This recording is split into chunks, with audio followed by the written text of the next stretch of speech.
सत साहिब सतगुरुदेव की जय।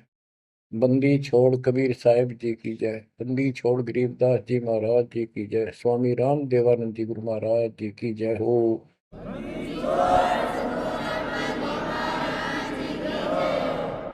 सर्व संतों की जय, सर्व भक्तों की जय, धर्मी पुरुषों की जय। श्री काशी धाम की जय, श्री सुडानी धाम की जय, श्री क्रोथा धाम की जय, श्री बरवाड़ा धाम की जय। सत साहिब परम पिता परमात्मा कबीर जी की सीम कृपा से बच्चों आपको सूक्ष्म वेद का ज्ञान प्राप्त है। आप सूक्ष्म वेद बांच रहे हो, सूक्ष्म वेद सुन रहे हो, पढ़ रहे हो। ऋग यजु है श्याम अथर्व, चारों वेद चितभंगी रे। सूक्ष्म वेद बांच साहेब का, सोहंसा सतसंगी रे। सूक्ष्म वेद बांच साहेब का, सोहंसा सतसंगी रे। तीन लोक और भवन चतुर्दश, कोई नहीं सत्संगी। बच्चों ये बातें यदि आप पहले सुनते, आपको यह सब प्रमाण, ये संपूर्ण ज्ञान प्राप्त ना होता तो आपका माथा ठनका हो, आपके मन में सौ सौ दोष दास के प्रति आते। ये यूं पता नहीं क्या बकवास करता है, क्या किसी को भी ज्ञान नहीं। यही शंका आदरणीय धर्मदास साहिब जी के मन में आई थी संत जी के, कि भाई ये चंदा बाबा ऐसी बातें बता रहा है तो कोई ना कोई हमारे हिंदू धर्म में भी इन बातों को जानने वाला उससे मिलेगा, क्योंकि शास्त्र हमारे। उसके बाद वो अपने गुरु जी के पास गया। गुरु जी तो रूपदास जी ने कह दिया, भाई मैं जितनी जानू था बेटा, मैंने तेरे से कुछ नहीं छुपाया। जिस तरह के प्रश्न आप कर रहे हो इनका उत्तर मेरे पास नहीं है, और जिसने तुझे ये ज्ञान दिया है उसी के पास जा, उसी से समाधान पूछ। लेकिन धर्मदास के सामने यह बात खटक रही थी कि अनपढ़ आदमी, जिंदा बाबा, इसको ज्ञान कैसे हो गया ये? इसने भी तो किसी हमारे हिंदू से सुना होगा, और अवश्य कोई संत, मंडलेश्वर, कोई पीठाधीश इसका जानकार पाओगे। अब सब जगह जितने भी सुप्रसिद्ध या वैसे छोटे मोटे भी संत हिंदू धर्म के उस टाइम प्रवक्ता थे, सत्संग सुनाया करते थे, सबसे मिला और जाते ही 10-20 रुपए रख ले। ये खासकर इन संतों के अंदर जो भेंट ज्यादा दे, दक्षिणा ज्यादा दे, उसको ज्यादा महत्व देते हैं।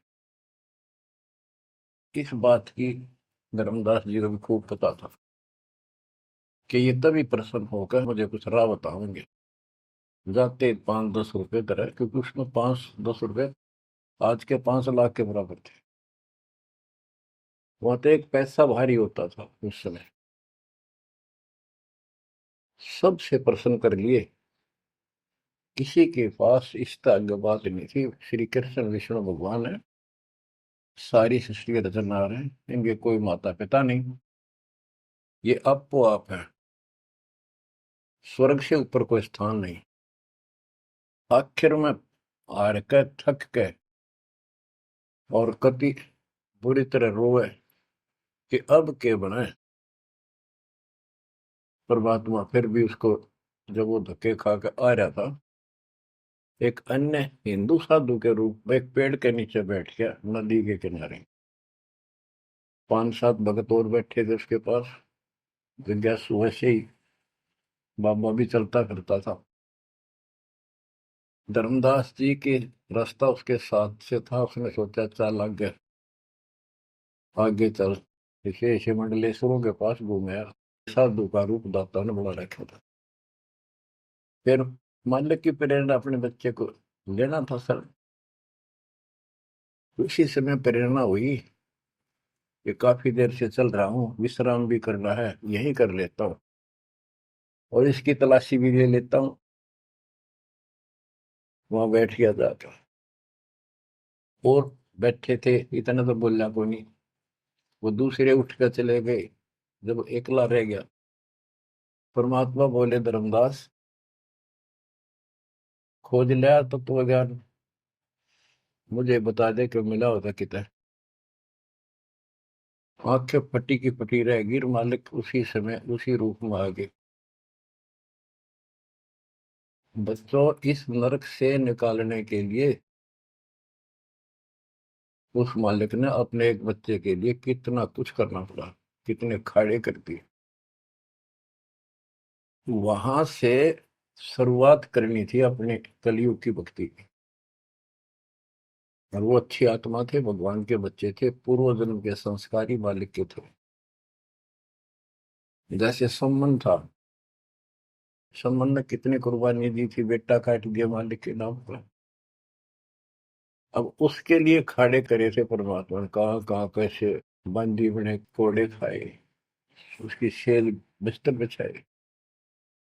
किसी जन्म का ये धर्मदास जी भी ऐसे ही कुर्बान आत्मा था, लेकिन ये ठीक से टिके नहीं क्योंकि ज्ञान संपूर्ण नहीं था। इसलिए मालिक उसके लिए फिर वहां बैठ के जाकर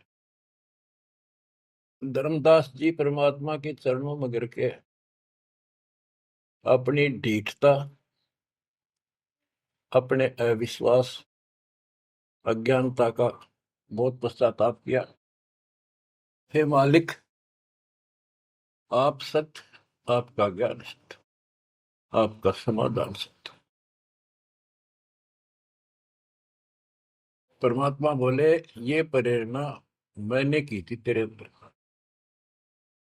काल का बेटा बहुत लंबा जुगाड़ है, बहुत लंबा षड्यंत्र है।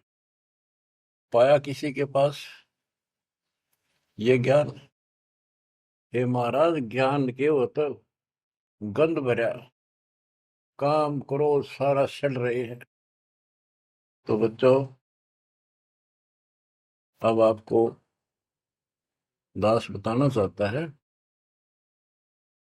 परमात्मा की महिमा और सूक्ष्म भेद वाला ज्ञान संत गरीबदास जी को प्राप्त हुआ परमेश्वर से। उनके सतगुरु और भगवान स्वयं कबीर साहब थे, जिनका गुरु भगवान और ज्ञान एक नंबर का। तो उस पर हमने विश्वास करना चाहिए, लेकिन विश्वास करने के लिए कुछ आधार होता है। हिंदू धर्म के लिए गीता और वेद, 18 पुराण, ये आधार है कि ये अध्यात्म के मूल ग्रंथ है। उन मूल ग्रंथों से आपको परमात्मा की वाणी सिद्ध कर दी। ऋग यजु है साम अथर्व, चारों वेद चित भंगी रे, सूक्ष्म वेद वाचे साहेब का, सोहन सा सतसंगी रे। तीन लोक और भवन चतुर्दश, कोई नहीं सत्संगी। क्यों? क्योंकि उनके पास ये तत्व ज्ञान नहीं। बच्चों, यजुर्वेद अध्याय 40 मंत्र 10 में यही कहा है, कोई तो भगवान को साकार कहता है, रामकृष्ण रूप में, अवतार रूप में आने वाला। अन्य कहते हैं वो कभी साकार होता ही नहीं, वो तो निराकार है। परमात्मा साकार है या निराकार है, किस स्थिति में आता है, वो कैसे लीला करता है, इसकी जानकारी किस तत्वदर्शी संतों से पूछो। गीता अध्याय 4 श्लोक 34 में और 32 में स्पष्ट भी कर दिया कि जो तत्व ज्ञान होता है वो परमात्मा अपने मुख कमल से आकर बोलता है। ऋग्वेद मंडल नंबर 9 सूक्त 94 और मंत्र नंबर 2 में कहा कि वो परमात्मा कवियों की तरह आचरण करता हुआ घूमता फिरता है। ऋग्वेद मंडल नंबर 9 सूक्त नंबर 95 के मंत्र नंबर 1 में परमात्मा भक्ति की प्रेरणा अपने मुख कमल से वाणी बोल के करता है और भक्ति के मूल मंत्रों का गूढ़ रहस्यों का जानकारी का ज्ञान वही बताता है। गीता अध्याय 4:34 में कहा कि उस तत्व ज्ञान को जो स्वयं मालिक बोलता है, कवियों की तरह काव्यान चौपाइयों में, श्लोकों में और शब्दों के माध्यम से, वो तत्व ज्ञान है, उसको किसी तत्वदर्शी संत से पूछो। बच्चों, ना वेदों में तत्व ज्ञान, गीता वेदों का सारांश है, उसी का छोटा रूप है, तो इनको ज्ञान, इनमें ज्ञान नहीं है, वो तत्वदर्शी संत से पूछो। वो तत्वदर्शी संत की पहचान श्रीमद् भगवत गीता अध्याय नंबर 15 श्लोक 1 में बताया है कि ऊपर को मूल, ये तो मूल मालिक सारी सृष्टि का रचने वाला समझो, संसार रूपी वृक्ष है जिसकी ऊपर को जड़ है और नीचे को 3 गुण रूपी शाखा है। इसके सभी विभागों को जो बता देगा स वेदविद, वो वेद के तात्पर्य को ठीक से जानने वाला है, यानी वो तत्वदर्शी संत है। धर्मदास जी और गरीबदास जी के सतगुरु ने बताया, कबीर अक्सर पुरुष एक पेड़ जो जमीन से बाहर दिखाई देता उसको पेड़ बोलते हैं, पेड़ा, तना। गरीब अक्सर पुरुष एक पेड़ है, निरंजन व की डार और तीनों देवा शाखा है, ये पातुल संसार। फिर तपस कर दिया कबीर, एक के साध्य सब सदर, सब साध्य सब जा, माली सींचे मूल को, फल फूल अगा। सभी parts of the tree, works के सभी विभाग बता दिए कि तना अक्षर पुरुष है, डार ये क्षर पुरुष है, क्षर पुरुष, और तीनों देव आरजगुण ब्रह्मा सत्पुंग उत्तम गुण शिव जी रूपी शाखाएं और पात रूप संसार। तो बच्चों, फिर साथ में ये समाधान भी कर दिया कि एक का साध्य सब सद है, यानी मूल को पूजो, उसको इष्ट रूप में मानो, उसके बाद अपने अनुष्ठान करो, साधना करो। जो आपको प्रथम मंत्र दिया जाता है, इसमें प्रथम और लास्ट वाले मंत्र को छोड़कर सारे इन्हीं शाखाओं वाले मंत्र है। और गीता अध्याय 3 श्लोक 10 से लेकर 15 तक ये स्पष्ट किया है कि शास्त्र अनुकूल धार्मिक अनुष्ठान यज्ञ करने से वो सही भक्ति मानी जाती है। इन यज्ञों के द्वारा इन देवताओं को बढ़ाओ, ये यज्ञ से बढ़े हुए देवता तुम्हें बिना मांगे ही सब कुछ देते रहेंगे। और उस परम अक्षर पूर्ण परमात्मा को इष्ट रूप में प्रतिष्ठित करके फिर सारे धार्मिक अनुष्ठान करो। कहते हैं सब प्राणियों की उत्पत्ति अन्न से होती है, अन्न वर्षा से होता है। वर्षा शास्त्र विहित, शास्त्र में प्रमाणित धर्म कर्म यज्ञ करने से होती है। और कर्म लगाए ब्रह्म ने, क्योंकि सबके लोक माए तक काम करके खाना पड़ा, सतलोक में कोई काम नहीं था, बैठा सब फ्री मिला था। जैसे आप सतलोक आश्रमों में जाते हो, आपको सारा बना बनाया मिल रहा है, हर खाओ और भक्ति करो, सत्संग सुनो और आ जाओ। फिर बताया है कि सभी प्राणियों की उत्पत्ति अन्न से होती है, अन्न वर्षा से होता है। वर्षा शास्त्र विहित, शास्त्रों के अनुसार किए गए अनुष्ठानों से होती है, यज्ञ से होती है। और यज्ञ शास्त्र अनुकूल कर्मों से होती है। कर्म लगाए ब्रह्म न, ब्रह्म की उत्पत्ति हुई अक्षर पुरुष से, और अक्षर पुरुष यानी अक्षर का अर्थ यहाँ पर अविनाशी है, और जहां पर प्रकरण होता है एक से अधिक, अक्षर का अर्थ ही अविनाशी होता है। लेकिन सरपुरुष अक्षर पुरुष, सरपुरुष ब्रह्म है, ये काल है 21 ब्रह्मांड का स्वरूप, अक्षर पुरुष 7वें ब्रह्मांड का स्वरूप। और फिर परम अक्षर ब्रह्म क्यों कहा, परम अक्षर पुरुष, कि वो सब का मालिक वो है। तो इस प्रकार आध्यात्मिक ज्ञान को समझना है, और उस परम अक्षर ब्रह्म को योगों में प्रतिष्ठित करके सारे अनुष्ठान करने चाहिए, तब सफलता हो। कबीर साहब ने बताया, कबीर एक कैसा दे सब सदे, सब साध्य समझा, माली सींचे मूल को बुलागा। पुण्यात्माओं, इससे सिद्ध हो गया कि किसी के पास भी वेदों से हटकर ज्ञान नहीं था, और वेदों में वो ज्ञान है ही नहीं जिसकी हमें जरूरत थी। इसलिए क्या रहा, अब इसके ऊपर चलेगा सत्संग शेष, संत गरीबदास जी की अमर वाणी, अथ कथनी बिना करनी का होगा।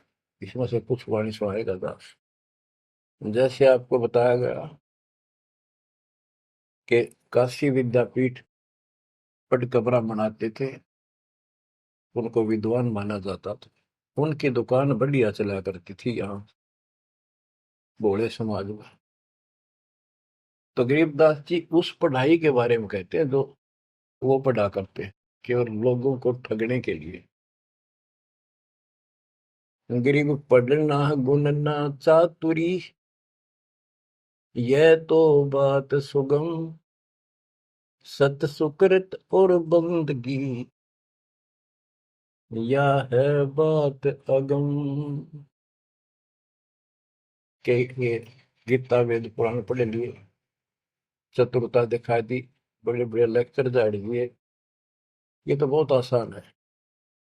लेकिन सत सुकृत, सच्ची भक्ति, सच्चे अच्छे कर्म, और भक्ति, सच्ची भक्ति, बंदगी, प्रणाम, बंदगी के अंदर वजह सारा कुछ आ जाता है, भक्ति भी आ जाती है, मंत्र भी आ जाते हैं, प्रणाम भी आता है। कई बार विशेष तौर पर बंदगी प्रणाम को बोलते हैं, बंदगी प्रार्थना भी कही जाती है। फिर बताते हैं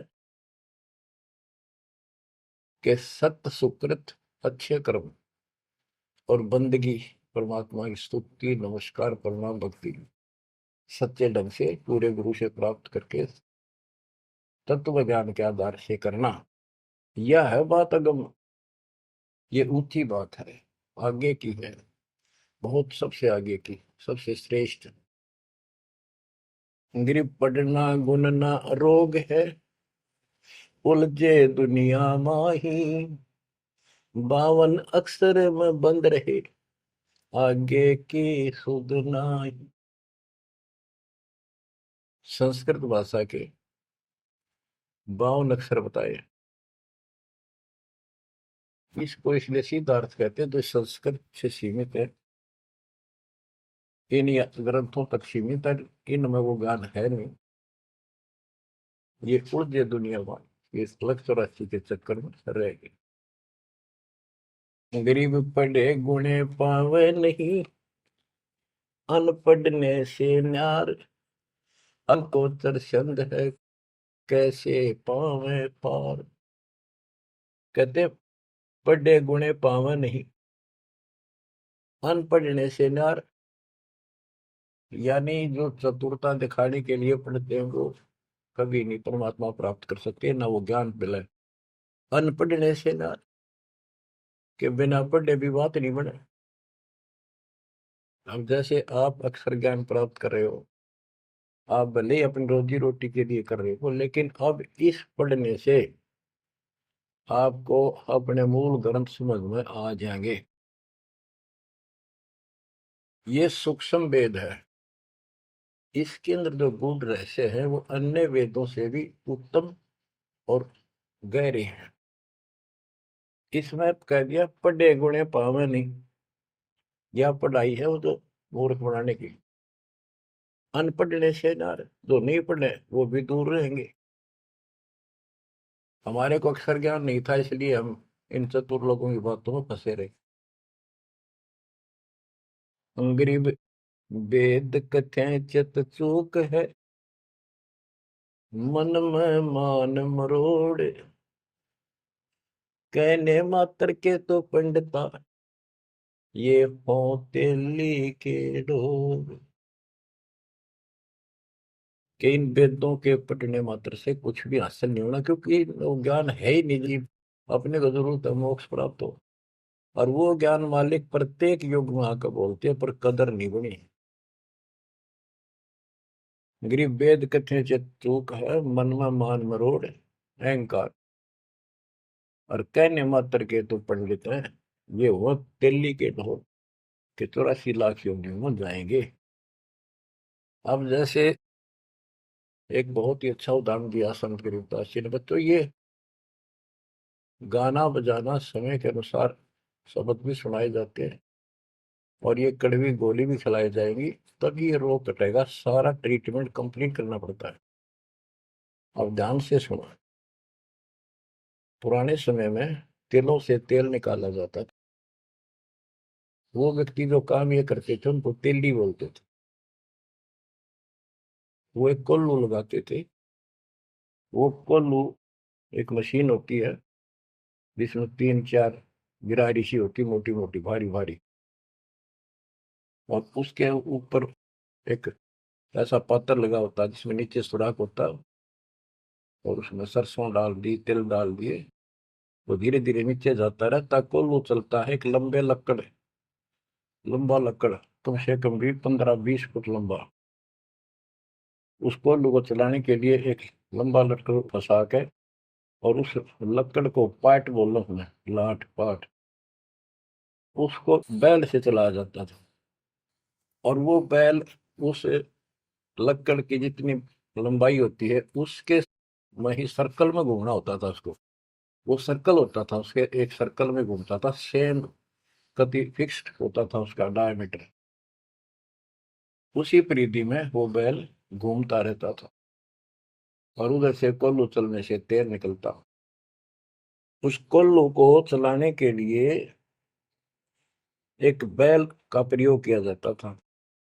वो उस लकड़, लंबे लठ, 15-20 फुट, 25 फुट लंबे लठ के एंड पे, लास्ट में एक कुंडा डाल कर उसमें रस्सा बांध कर, और उस बैल के दोनों तरफ कंधे से बांध दिए जाते थे रस्से, और उसको चलाया जाता था। तब वो कोल्लू घूमता था, और उसमें डाले हुए सरसों या तिल, उनका तेल निकलकर बाहर आता था, वो तेली कहलाता था। और उसको खींचने वाला तेली का बैल का है। उस बैल के आंखों पर पट्टी बांध दिया करते थे, और एक आदमी उसके पीछे होकर 2-3 बार उसका लठ मारता जोर के, और वो बहुत तेज चलता। तो फिर उसको ये भय हो जाता कि लठाड़ा तेरे पीछे पीछे है। वो अपने आप स्पीड में रहता था, और इस तरह वो सारा दिन चलता था। बीच में थोड़ी बहुत देर पानी पिला दिया, चारा खिला दिया, फिर जोड़ दिया जाता। तो उसका केवल सीमित दायरा था, उससे 12 कदम भी नहीं जा सकता था वो। अब इसके ऊपर ये कुछ वाणियां आपको समझाने के लिए बताना पड़ा। इतना गजब का ज्ञान दिया इसमें, 100 का 100 सत्य है। गरीब वेद कथे चित चूक है, मन में मान मरोड़, कहने मात्र के तो पिंडता, ये हो तेली के डोर। ये अगले जन्म में तेली के बैल बनेंगे। एक तो उदाहरण ये दिया है कि वो साधना ठीक नहीं करते तो शुद्ध नहीं हो जाएगा। फिर पीछे तू पशुआ की जय, गद्दा बैल बनाई, ये 56 भोग कहाँ मन भोरे, कहीं कुरड़ी चरने जाई। इस वाणी का तो ये अर्थ है। अब इसके ऊपर आगे देखो। गरीब आंख बंद है दिखे नहीं, चल मारो मार, तेली के तो बैल को घर ही कोस हजार, के आंख बांध दी बैल की और उधरता चालो मारो मार, वो सपेटते चलता रहता। उस तेली के बैल को उस सर्कल के अंदर ही सारा दिन एक महीने में 50,000 कोस एक महीने में तय कर देता, यानी एक कोस 3 किलोमीटर, यानी 1.5 लाख किलोमीटर वो एक महीने में पूरे कर देता। उसमें चल चल के इतना सफर तय कर लेता, रहता वही ठेकान, एक कदम उससे बाहर नहीं जाता। बच्चों ये स्पिरिचुअल लेक्चर है या आध्यात्मिक घंटी दे रहा हूं आपकी स्कूल की। इसको ऐसे समझाने से आपके अंतःकरण में योगदान रचेगा। एक क्या होता था पहले, जैसे फसल होती थी गेहूं चने, इनको अलग करने के लिए भूस से एक गाटा जोड़ा जाता था, गाटा। उसके बीच में एक लठ गाड़ के मोटा था, उसका रस्सा बांध के फिर 5 7 10 पशु, जिसमें भैंस गाय काटड़ा काटड़ी ऐसे सीरीज में बांध दिए जाते थे, और बीच में लठ गाड़ दिया, उसके चारों तरफ वो भूस डाल देते थे, चने या गेहूं। क्योंकि दास ने देखा है, हम किसान के गर्जनों था, इसलिए 90% बच्चे किसान वालों को पता नहीं, जो शहर में रहते हैं, वो भूसे कैसे निकलता था, जिसकी ये वाणी जिस बारे बोली है। अब तो मशीनों से निकल जाता है, कट कट कट कट 6 घंटे में। पहले महीना महीना लगे रहा करते।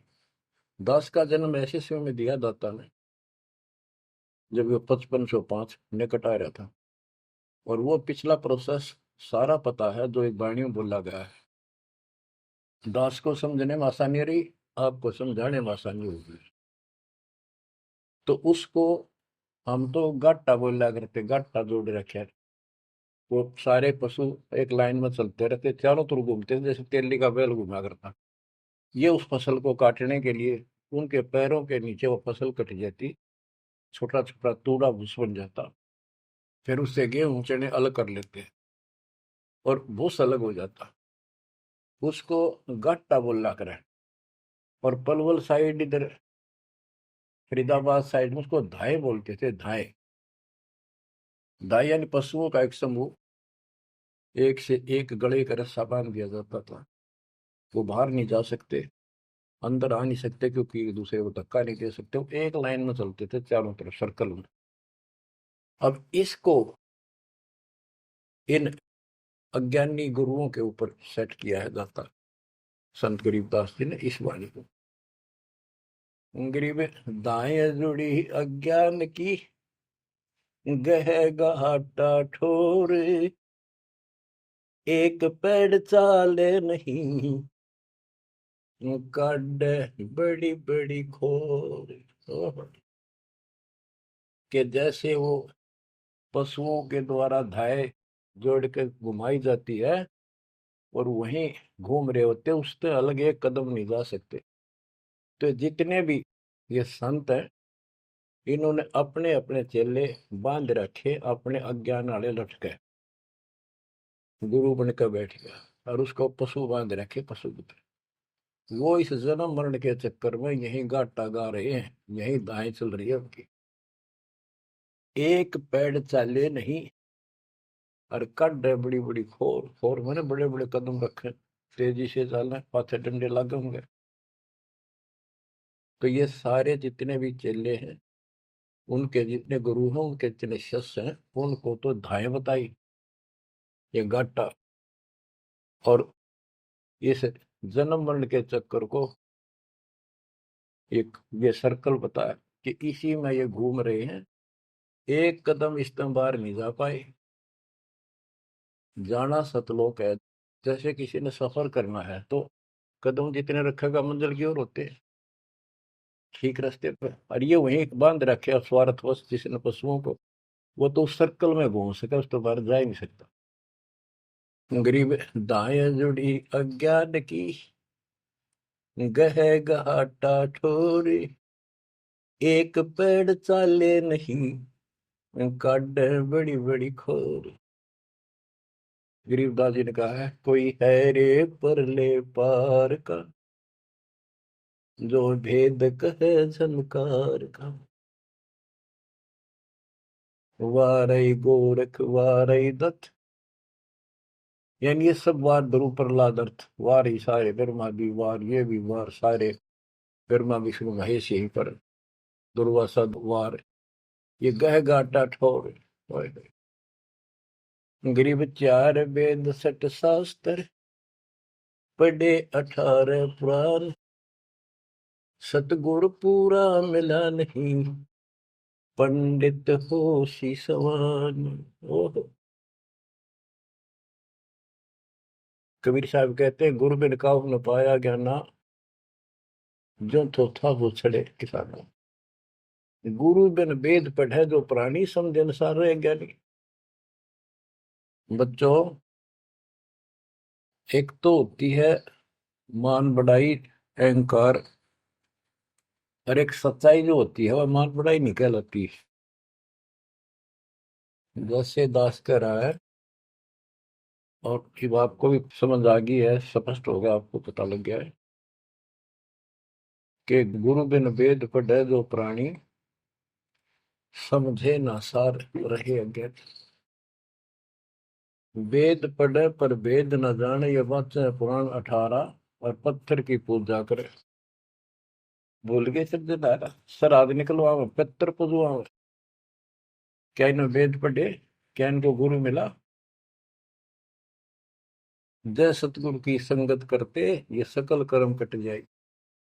ये कोई झंझट नहीं करना पड़ता। अमरपुरी पर आसन होते सतलोक में, जहाँ कोई कष्ट नहीं, जहाँ दुख ना चाहे। तो दास ये कहे कि या तो भगवान कबीर साहब मेरे गुरु भगवान और गरीबदास, और चौथा दास, इनके अतिरिक्त, वर्तमान में दास के अतिरिक्त विश्व में किसी के पास ना वेद ज्ञान, ना गीता ज्ञान, ना कुरान और बाइबल ज्ञान, किसी को किसी प्रकार का ठीक ज्ञान नहीं। इसको कोई कहे यह मान बढ़ाई करता है, उसकी अपनी समझ है, अपनी सोच है, लेकिन यह 100 की 100 सच्चाई है। जैसे 2000 के नोट पर, या 1000 के नोट पर, 500 के नोट पर यह लिखा है कि मैं धारक को 500 रुपए देने का वायदा करता हूं, तो क्या उसने मान बढ़ाई कर रखी है कि ये नोट अपनी बढ़ाई करता है, छाती पे लिखवा रहा है? वो सच्चाई है, वो लिखना भी जरूरी है। तो दास को ये बताना भी आवश्यक है कि दास के अतिरिक्त विश्व में किसी के पास ज्यादा तम ज्ञान नहीं है। ना वेद ज्ञान ठीक है, ना गीता ज्ञान ठीक है, ना पुराणों को जानते, ना पुराण वाले कुरान को ठीक से समझते, नहीं बाइबल वाले बाइबल को ठीक से। गरीब चार वेद सट शास्त्र, पढ़े 18 पुराण, सतगुरु पूरा मिला नहीं, पंडित हो शीशवान। गरीब चार वेद सट शास्त्र, पढ़े 18 बोध, कसम बांझ के होते है, पर बेटा नाही गोद। एक अजब गजब उदाहरण दिया है कि इन 4 वेद और 18 पुराणों को पढ़ने से तो ऐसी दशा है, ये दिखे पंडित गुरु शिष्य दोनों हैं, गुरु भी हैं, उनके शिष्यों की कमी नहीं, लेकिन बांझ स्त्री का संतान नहीं होती, उसका पति भी होता है। इसी प्रकार इनके गुरु भी है, ये शिष्य भी है, इनमें भक्ति रूपी लाल बनेगा नहीं। बच्चों, एक एक बात टके कहीं नहीं सकता, लाख टके की है, अरब टके की। गरीब भावे 100 करोड़ गीता पढ़ो, 100 करोड़ भागवत, बिना सतनाम व्यर्थ है, बचे काल न मौत।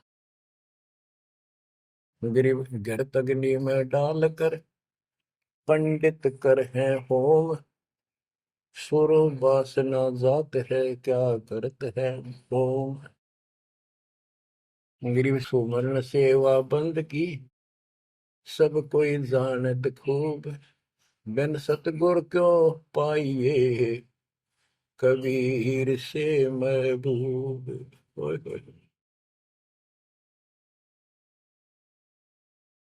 के ये पंडित लोग हवन करते हैं, इसका क्या लाभ है कि देवताओं तक इसकी वासना जाती है, स्मेल, गुड स्मेल जाती है, और जिसके वश होकर वो हमें यहाँ राहत देते हैं।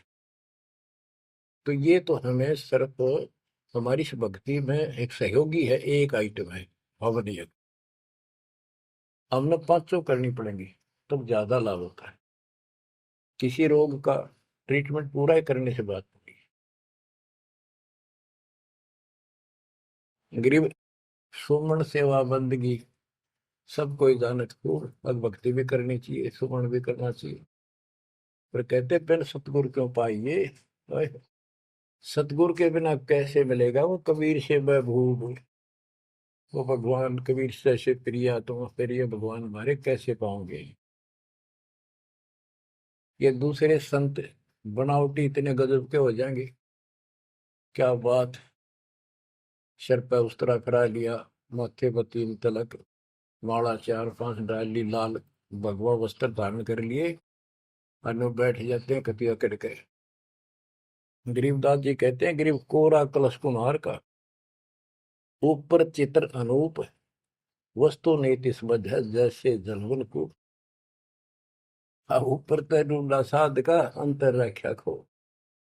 ऊपर तो साधु दिखे गजब का, बनावटी सी जबरदस्त जबरदस्त, जैसे कुम्हार का, यानी कोरा कलश कुम्हार से लाए, उसके ऊपर कितनी अच्छी चित्रकारी होती है, उसमें जल है नीचे तट है चित्रकारी में। ऊपर का दिखा क्रमिया जो संत ऐसा है जिसके पास यथार्थ ज्ञान नहीं है, वो तो ऐसा है जैसे कोरा कलश कुम्हार का, ऊपर चित्र अनूप, वस्तु नीतिस्मद है, जिसके लिए लाए तो जल है नहीं मीठा। और जैसे जल बिन कुआं, जैसे कुआं बिना पानी का के काम। गिरी 500 मुद्रा पिंड में, आग बुजुर्ग शरीर, 52 गंडे गंग है, खेवट जहां कभी। कहते ये शरीर, स्थूल शरीर में 5 मुद्रा है, उन्मनी खेचरी भूतरी चाचरी आदि। और इससे आगे बदर शरीर है, सूक्ष्म शरीर और है। कहते उससे पार करने के लिए सतगुरु कबीर साहब का सच्चा गुरु मिलेगा जो बात बनेगी। गरीब नाम सार है निर्मला, सार नाम ये निर्मल है, पाक नूर निर्वाण, दास गरीब कबीर को भक्ति दी है दान।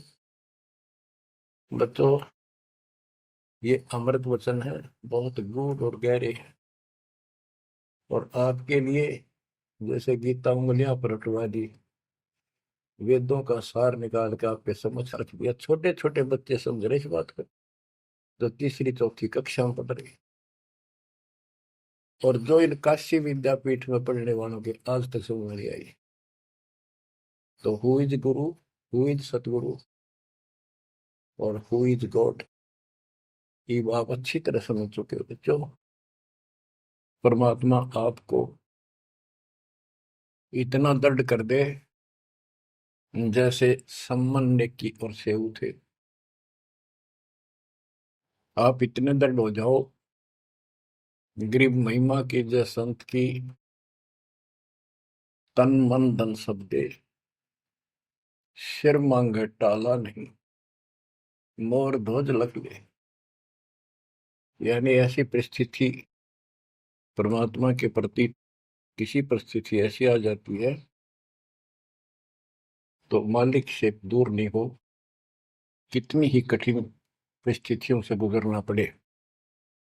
आज हम थोड़े से कष्ट को देखकर भगवान से दूर हो गए, फिर अगले जन्म में क्या होगा, फिर पीछे तू पशुआ की जय, गद्दा बैल बनाई। ये 56 भोग कहाँ मन भोरे, कहीं कुरड़ी चरने जाई। आज कोई ना कोई बहाना काल कर देगा सत्संग से उठने का, आलस कर देगा, कोई काम अड़ा देगा, या वैसे आत्मा किसी पाप के कारण रोगी हो जाती है तो अरुचि बन जाती है सत्संग सुनने में या सुमरण करने में। दान की इच्छा समाप्त होती चली जाती है, सेवा में रुचि नहीं रहती। तो उस समय के लिए ये याद रखो, आज हम मानव हैं, अपनी मर्जी से कितने आलस कर लें और कितने भगवान से दूर हो जाओ, स्वतंत्र है। और कल को गधे बन गए, बैल बन गए, नाक में नाथ कर जाएगी, या 2.5 मन का कमर के ऊपर एक थैला होगा गधे के, तो आलस तो उसमें भी होगा। मन तो यही है। कई कहते हैं मेरे से नहीं होती सेवा, चलो कोई बात नहीं, सेवा तो करनी चाहिए, सेवा से दूर नहीं होना चाहिए। तो मन तो वहां भी दुखी करेगा, गधा अपने पास से भी सोचेगा कोई कि पटक दूं बोरे ने, घेर दूं, डाल दूं। एक आदि पर गधा ऐसा भी कर देता है, फिर उस पर ज्यादा भार लादा जाता है और लठ भी पड़ते हैं, फिर वो सीधा चलता है। इसलिए इस मन पापी को आत्मा यही समझा सोच डाले, दाता से दूर ना हो। इस संसार में सुख नाम की चीज नहीं है। यदि सुख होगा, या जो नकली सुख भी अगर चाहिए तुम्हें यहाँ का, तो भी इस दाता के चरणों में मिलेगा, रहोगे तो मिलेगा। इससे दूर होकर कुछ दिन जो ये समय आप भक्ति कर चुके हो, सच्ची मर्यादा में रह गए, वो आपकी बैटरी सी चार्ज होगी जैसे इन्वर्टर की हो जाती है, और फिर चार्जर हट गया, वो बैटरी फिर भी काम करती रहेगी और ऐसा लगेगा कि बिल्कुल सब कुछ ठीक ठाक है, कोई फर्क नहीं पड़ा, चार्जर भी हटा दिया। जब तक वो संग्रह शक्ति है, एनर्जी है बैटरी में, वो काम पूरा करेगी। जब वो एनर्जी खत्म हो जाएगी, आगे संग्रह हो नहीं रही, तो एकदम ही वो सब सुविधा बंद हो जाएगी, पंखा भी बंद, बल्ब भी बंद, और भी कार्य कर रहे होंगे, कंप्यूटर भी बंद, फिर बहुत देर हो चुकी होगी।